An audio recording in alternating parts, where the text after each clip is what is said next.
A young nurse got dragged out of the hospital after removing 40 bullet wounds from a Navy SEAL. 24 hours later, helicopters hovered outside her home. The evening that Thursday was oddly still when Sarah Martinez began her shift. The kind of calm that nurses instinctively mistrust. Too quiet, too smooth, like the silence before a storm.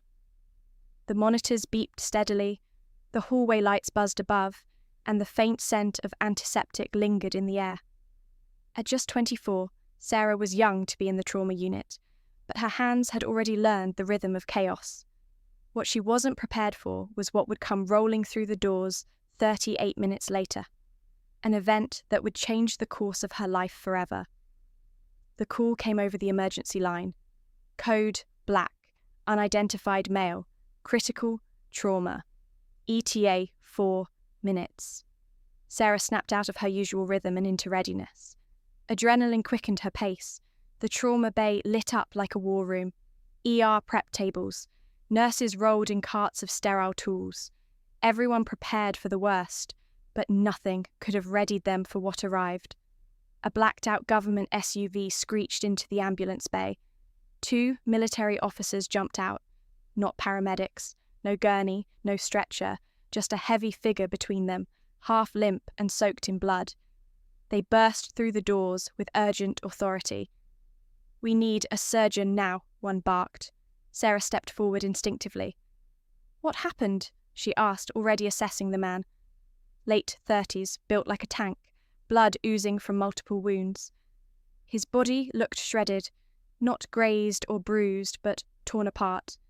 His pulse fluttered beneath her fingers. Faint. Weak. "Gunfire," the soldier growled. "Ambush. He took over 40 rounds. He's our asset. He lives or you answer to Washington." There was no time to explain, no time to argue. The on-call surgeon was nowhere to be found, stuck across town in a 5-car pileup. Panic sparked in the eyes of the attending nurse beside her. Sarah looked up. Around her, everyone froze, waiting for orders no one was prepared to give except her. "Prep for field surgery," she said suddenly, her voice sharper than she expected. "Get me suction, clamps, and irrigation. I'm going in."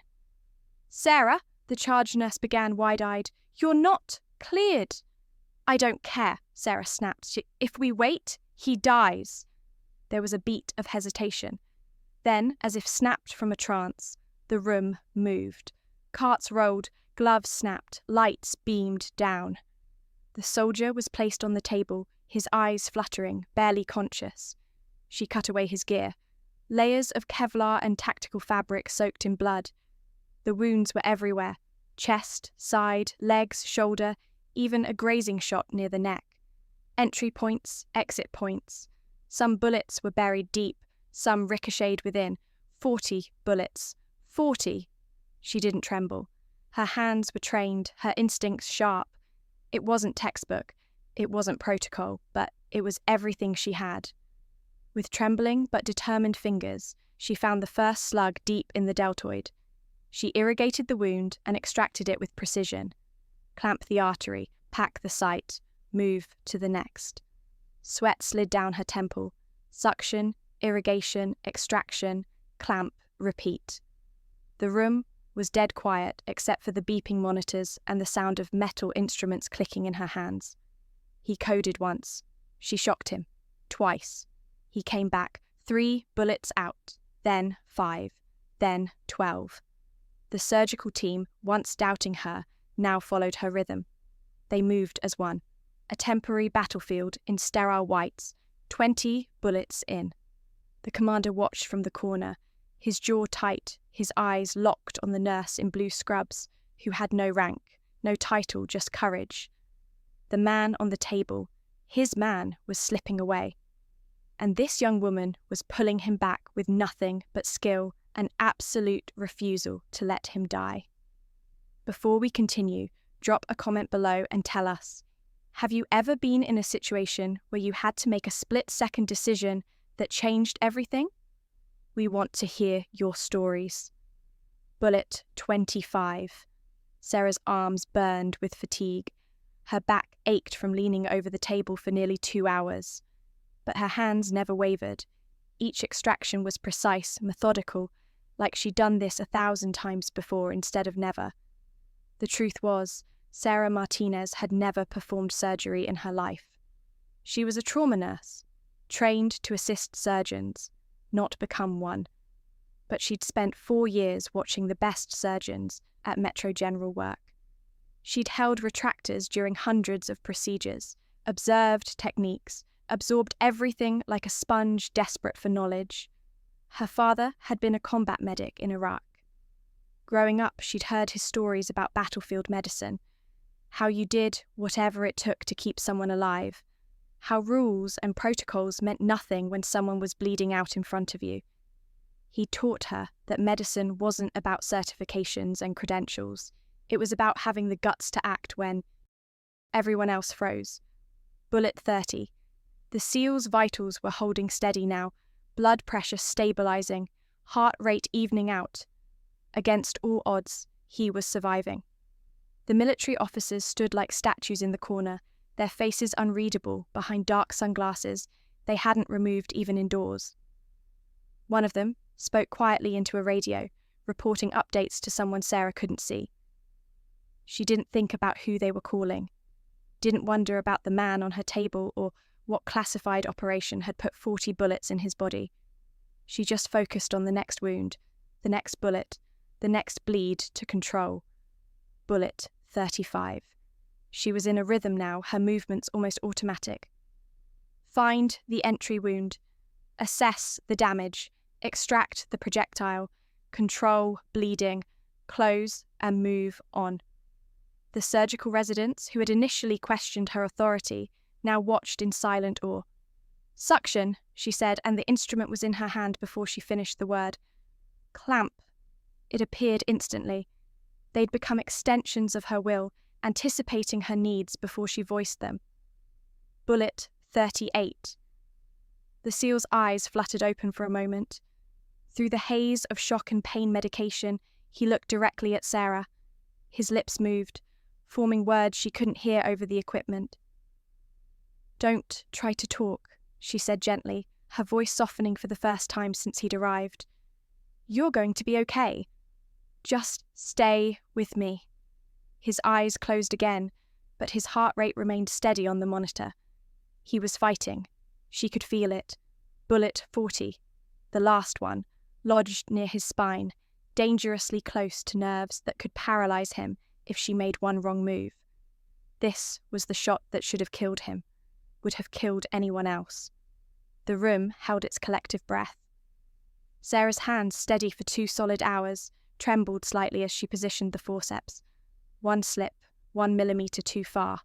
One moment of uncertainty. She closed her eyes for a heartbeat, breathed. Then her hands moved with absolute confidence. The bullet came out clean. No nerve damage, no spinal cord injury, just metal and determination. We're done, she said quietly, stepping back from the table. Her scrubs were soaked with blood. Her arms shook with exhaustion. But the SEAL was alive, stable, and incredibly, miraculously, going to survive. The room erupted in relieved chaos. Nurses checking vitals, residents documenting everything, someone calling for a transport to intensive care. Through it all, the military officers remained stone-faced, watching Sarah with an intensity that made her uncomfortable. She stripped off her gloves and started to walk toward the scrub room when one of the officers stepped into her path. That was impressive work, he said. Not a compliment, an assessment. I did what needed to be done, Sarah replied. You're not a surgeon. No, I'm not. You just performed unauthorized surgery on a classified military asset. Sarah felt her stomach drop. In the heat of saving a life, she hadn't thought about the consequences. Hadn't considered that saving a Navy SEAL might be as dangerous as letting him die. He would have died, she said, her voice steady despite the fear creeping in. Maybe, the officer acknowledged, but you still broke about 15 federal regulations, violated your scope of practice, and performed a medical procedure you're not licensed for. So what happens now? Now you come with us." Before Sarah could respond, more men in suits appeared. Not military this time. Federal agents with badges and grim expressions. The hospital administrator rushed into the trauma bay, her face pale with barely controlled panic. "Sarah Martinez," one of the agents said formally, "you need to come with us for questioning regarding an incident involving classified military personnel." "Am I under arrest?" Sarah asked, her voice barely steady. "Not at this time. But you are required to cooperate with a federal investigation." The charge nurse stepped forward. "She just saved that man's life. You can't—" "Ma'am, please step back," the agent said coldly. "This doesn't concern you." Sarah looked around at her colleagues, at the trauma bay where she'd just performed the impossible, at the blood-stained table where a Navy SEAL lay alive because she'd refused to let protocol kill him. "Can I at least change my scrubs?" she asked. "No time." "We need to leave, now." They escorted her out through the back entrance, away from the main hospital areas where other staff and patients might see. Sarah caught glimpses of shocked faces as they passed, colleagues she'd worked with for 2 years, watching her being led away by federal agents like a criminal. The SUV that had brought the SEAL was waiting. They put her in the back seat between 2 agents. No handcuffs, but the message was clear. She wasn't free to leave. They drove in silence through the city streets. Sarah had no idea where they were taking her. A police station? A federal building? Some classified military facility? Her phone buzzed in her pocket. Her mum calling, probably wondering why she hadn't checked in after her shift. Sarah reached for it, but one of the agents shook his head. "No communications until you've been debriefed." Debriefed, like she was part of some covert operation instead of a nurse who'd saved a life. The SUV pulled into an underground parking garage beneath a nondescript office building. They took her up a service elevator to the 7th floor, down a hallway with no windows or identifying signs, into a conference room that looked like every interrogation room she'd ever seen in movies. A woman in a sharp business suit was waiting. Late 40s, steel grey hair, eyes that missed nothing. She gestured to a chair across the table.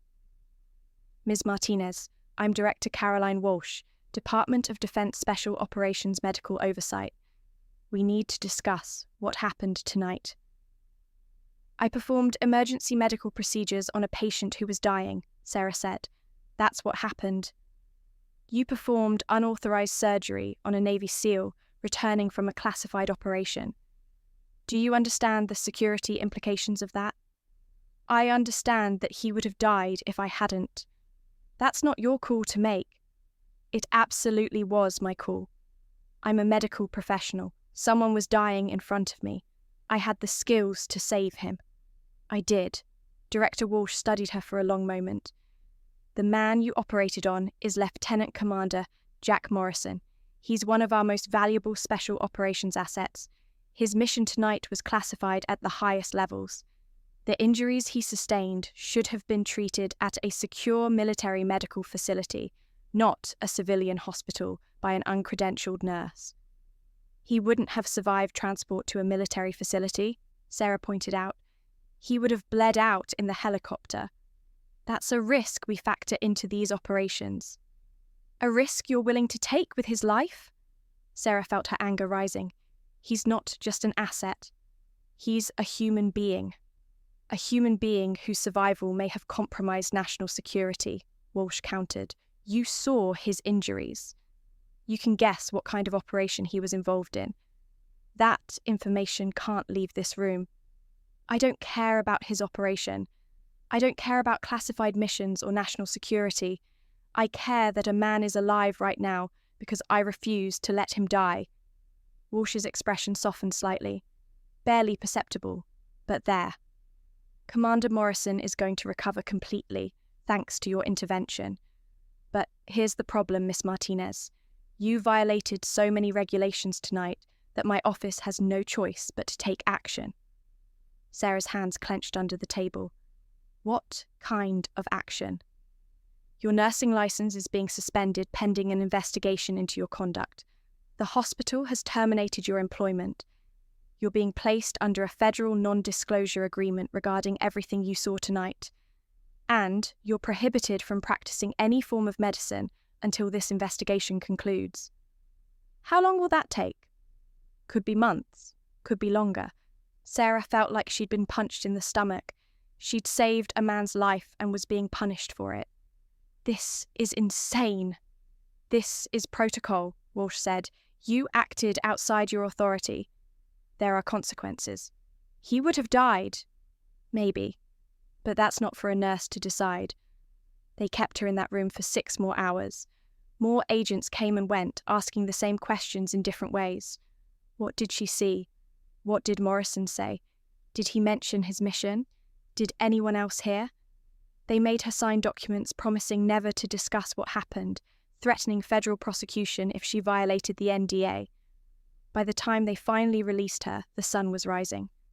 They dropped her off at her apartment complex without a word, driving away before she even reached her building. Sarah climbed the stairs to her second-floor apartment in a daze. Everything she'd worked for, 4 years of nursing school, 2 years building her reputation at Metro General, gone in one night because she'd saved a life. She unlocked her door, stepped inside, and immediately froze. Her apartment had been searched. Nothing was destroyed or obviously disturbed, but everything was slightly wrong. Books on different shelves, kitchen items rearranged. Her laptop moved on her desk. They'd been through everything while she was being interrogated. Sarah sat down on her couch, too exhausted and overwhelmed to even process what was happening. She'd been fired, her license suspended, her home invaded, all because she'd refused to let a man die. She must have fallen asleep on the couch, because when she woke up, it was afternoon. The disorientation lasted only seconds before everything came flooding back. The SEAL, the bullets, the federal agents. Then she heard it, a deep, rhythmic thumping that grew louder by the second. Sarah went to her window and looked out. Her heart stopped. 2 Black Hawk helicopters were descending toward the parking lot of her apartment complex. Military helicopters, coming down right in front of her building. Neighbours were coming out of their apartments, phones raised, filming the surreal scene. The helicopters touched down, their rotors still spinning, and a squad of armed military personnel jumped out. They were coming for her building. Sarah's mind raced. Were they arresting her? Taking her to some military prison for violating the NDA she'd signed just hours ago? Heavy boots pounded up the stairs. A knock, firm but not violent, echoed through her apartment. She opened the door. A military officer in dress uniform stood there. Not the agents from last night. This was someone different, higher ranking. The bars on his uniform marked him as a colonel. "Ms. Martinez?" he said formally. "Yes?" "I'm Colonel James Harrison. I'm here on behalf of Lieutenant Commander Jack Morrison and the United States Special Operations Command. May I come in?" Sarah stepped aside, too shocked to do anything else. The colonel entered, followed by 2 other soldiers, who took positions by the door.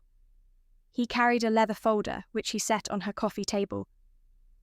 "Ms. Martinez, what you did last night was technically outside your scope of practice and violated numerous protocols. But it also saved the life of one of our most valuable operators. Commander Morrison is expected to make a full recovery, something that wouldn't have been possible without your intervention." Sarah didn't know what to say. While we can't publicly acknowledge what happened, the military doesn't forget when someone saves one of our own. Your nursing license has been restored. The investigation is closed. Your termination from Metro General has been reconsidered. What do you mean, reconsidered? The hospital will be offering you your position back with a promotion to trauma unit supervisor and a significant salary increase. You'll also be receiving a commendation for excellence in emergency medical care. I don't understand. Last night, they treated me like a criminal. Last night was about protocol and security. This morning is about gratitude, Colonel Harrison said. He opened the folder, revealing official documents. There's also this. It was a check. Sarah looked at the amount and felt dizzy. 6 figures. This is a medical consultation fee from the Department of Defense for emergency services rendered. Consider it a thank you from a grateful nation. I didn't do it for money, Sarah said quietly. We know. That's exactly why you're receiving it. The colonel stood. Commander Morrison wanted me to deliver a personal message. He said to tell you that he has 2 daughters, 7 and 9 years old. They get to grow up with their father because of you. He'll never forget that. Neither will we. Tears burned Sarah's eyes. Is he going to be okay? He's already demanding to return to active duty. We're telling him to take a few months, but knowing Jack, he'll be back in the field before the year is out. Because of you. The colonel handed her a card. If you ever need anything, and I mean anything, you call that number. You have friends in high places now, Miss Martinez. Friends who don't forget their debts. They left as quickly as they'd arrived. Sarah watched from her window as the helicopters lifted off, scattering leaves and dust, then disappeared over the city skyline. She looked down at the folder on her table. The check. The restoration of her license. The commendation letter. 24 hours ago, she'd been a trauma nurse starting a routine shift. Now, she was sitting in her apartment with military helicopters outside and a 6-figure check on her table, all because she'd refused to let protocol kill a man. Her phone rang. The hospital director. Sarah, I need you to understand something, the director said without preamble. What happened last night? We had no choice but to respond the way we did initially. But we've received new information that changes things. Your position is waiting for you whenever you're ready to return. With the promotion Colonel Harrison mentioned. What changed? Sarah asked, though she already knew. Let's just say we received a very persuasive call from some very important people. People who made it clear that you're not just a trauma nurse anymore. You're someone they value. And that makes you someone we value. After she hung up, Sarah sat in her living room for a long time, processing everything that had happened in the last 24 hours. She thought about Lieutenant Commander Jack Morrison and his 2 daughters who still had their father. She thought about the 40 bullets she'd pulled from his body, each one a death sentence he'd survived. She thought about the moment when everyone else had given up and she'd refused to. Her phone buzzed with a text from an unknown number. Thank you for my life, -JM 3 months later. Sarah Martinez walked into Metro General Hospital as the new supervisor of the trauma unit. She'd used some of the military's consultation fee to pay off her student loans and donate to a veterans medical charity. The rest sat in savings, a reminder of the night everything changed. The promotion came with new responsibilities. Training protocols, staff management, quality control. But Sarah made sure to spend at least 2 shifts per week on the trauma floor, hands-on with patients. She never wanted to lose touch with the work that defined her. Her first day back, the entire trauma team gathered to welcome her. Some were the same nurses who'd worked alongside her that impossible night. Others were new, drawn to Metro General specifically because of her reputation. They looked at her with a mixture of respect and curiosity.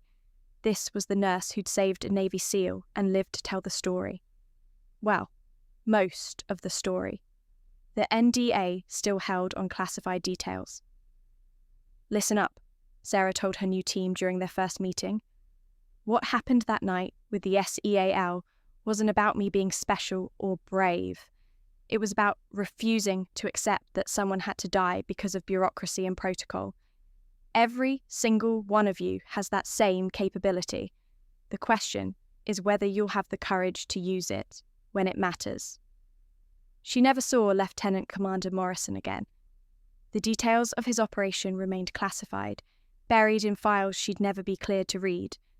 But sometimes, late at night, when the trauma bay was quiet, she'd get text messages from that unknown number. Brief updates. Back in the field. Still alive thanks to you. Just ran my first 10K since the incident. Felt good. Took my daughters camping this weekend. They don't know why Dad was gone so long, but They don't have to. They just have their father. Each message was a reminder of why she'd risked everything. Each one validated the choice she'd made in those desperate moments with 40 bullets and a dying man. The story spread through medical communities faster than Sarah expected. Medical journals published case studies about her intervention, carefully anonymizing the patient, but praising the emergency medical decision-making. Nursing schools started teaching her case as an example of critical thinking under pressure and the importance of comprehensive training that prepared nurses for anything. Sarah became a sought-after speaker at trauma nursing conferences. Standing on stages in convention centres across the country, she'd tell sanitized versions of that night, leaving out the classified details but keeping the core message intact. "I spent 2 hours pulling 40 bullets from a man who should have died," she'd say to audiences of hundreds of nurses. "I wasn't authorized. I wasn't qualified according to regulations, but I was the only person in that room who could save him, and that made me exactly qualified enough." The question every trauma professional has to ask themselves is this: when you're the only person standing between a patient and death, will you have the courage to act, even if it means breaking rules that need to be broken? The speeches always ended with standing ovations, always with young nurses approaching her afterward, asking for advice, telling her she'd inspired them to push beyond their perceived limitations. Her father, the former combat medic, called her after one of those conferences. He'd seen video of her speech online. "That's my girl," he said, his voice thick with emotion. "That's exactly what I tried to teach you." Medicine isn't about rules. It's about refusing to let people die when you know you can save them. "I finally understand what you meant," Sarah replied. "All those stories you told me about Iraq, about doing whatever it took to keep soldiers alive. I used to think it was just war stories. Now I know it was a philosophy. A philosophy that just earned you a hell of a promotion and saved a Navy SEAL's life," her father said with pride. "Your mother and I couldn't be more proud." The trauma unit under Sarah's leadership became known as one of the best in the region. Her training protocols emphasized quick decision-making and comprehensive skill development. She made sure every nurse on her team knew how to do more than assist. They knew how to take over if necessary, how to perform procedures they technically weren't cleared for, how to be ready for the moment when being technically unqualified was less important than being the only option available. The night that should have ended her career instead proved that sometimes the most important medical skill isn't technical knowledge or steady hands. It's the courage to act when everyone else freezes, to choose a life over protocols, to refuse to let someone die just because you're not supposed to be the one who saves them. 40 bullets, one nurse, one impossible choice, and a life saved because someone was brave enough to break every rule that mattered. Sometimes the difference between life and death isn't training or credentials or authority. It's courage. It's refusing to watch someone die because protocol says you're not allowed to save them. Sarah Martinez lost her job for 24 hours and gained something more valuable. Proof that sometimes the most important thing a medical professional can do is trust their skills, ignore the rules, and refuse to let someone die on their watch. Because in the end, the only protocol that really matters is the one that says every life is worth saving, no matter what it costs you. Would you risk everything you've worked for to save someone's life? Have you ever had to choose between following the rules and doing what you knew was right? Drop a comment below and tell us your story.